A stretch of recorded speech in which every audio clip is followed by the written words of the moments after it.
If you were to ask me what my favorite superpower would be like 5 or so years ago, I definitely would not have a definitive answer to give. I'd probably say the usual boring answers like flight or super speed or whatever well-known power there is out there. But if you were to ask me now, I will look you dead in the eyes and tell you immortality. And this man right here is the reason for it. Immortality is one of those powers that no one really actually wants. It sounds cool on paper, but to put it into perspective, it's actually hell. Having to live forever watching the people that you love dearly die over and over again, but you have to keep living with no real way of dying yourself, only to then live forever alone, wandering the earth with no real drive or motivation until the sun inevitably explodes.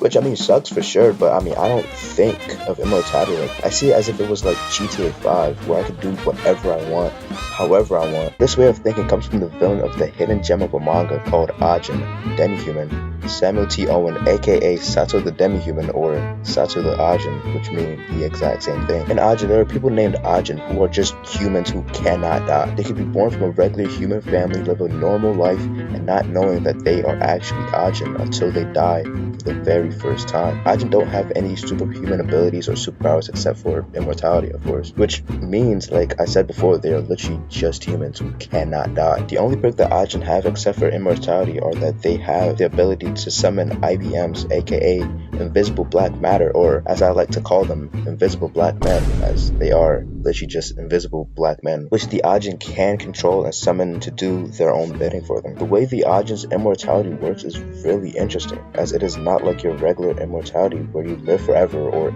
if you get shot in the head, nothing happens. But instead, if you quote unquote die, you come back to life, while if you also lost a limb, it just grows right back. So for example, I don't know, if you were to get shot by a tranquilizer dart in your arm, you can simply cut your arm off instantly, shoot yourself in the head, come back to life with your arm instantly regenerated. Now Sato is one of these Ajin, and the way that he uses his immortality is what makes me love the idea of having immortality, or at least this type of immortality. But before I get into that, let me tell you more about Sato. As I said before, Sato's real name is Samuel T. Owen, and ever since he was a little kid, he's always been insane. The first and only time we see him as a little kid is when he's being disciplined by his father for ending the lives of several animals without any reaction. In fact, while his father is telling him how precious life is, Sato was actually confused by this.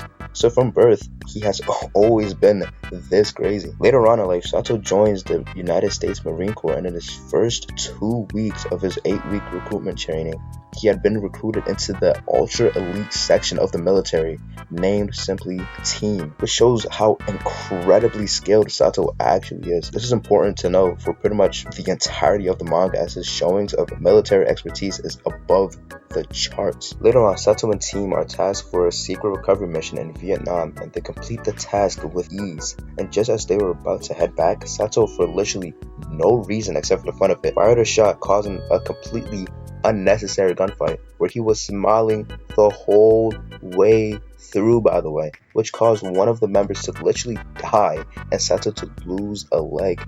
He did all of this even before knowing that he was immortal.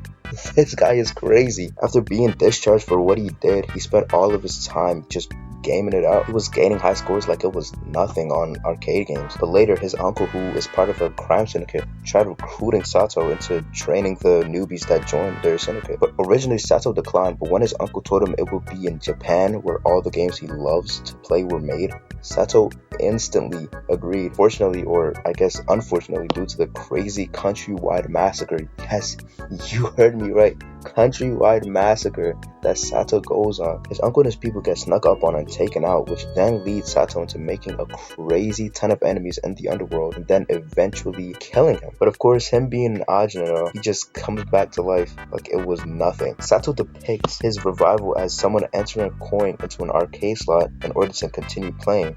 And this small scene right here is simply why I find him to be such an incredible villain and why he changed my mind on immortality.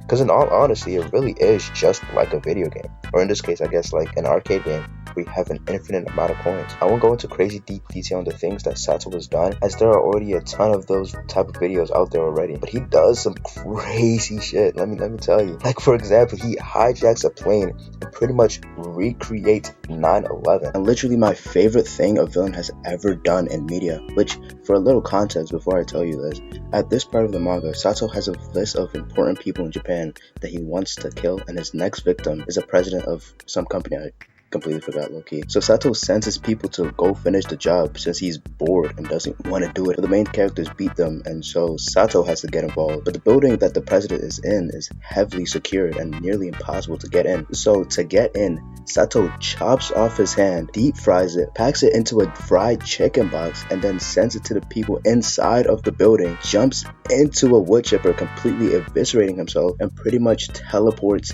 into the building and then kills the president of the company. I mean, who else is doing it? Who could even think of doing something like that? I mean, the way he pretty much abuses his immortality to get what he wants is incredible to watch. Even the way he fights using his immortality and even his IBM with his elite military knowledge, his fight scenes are incredible. Just look at this.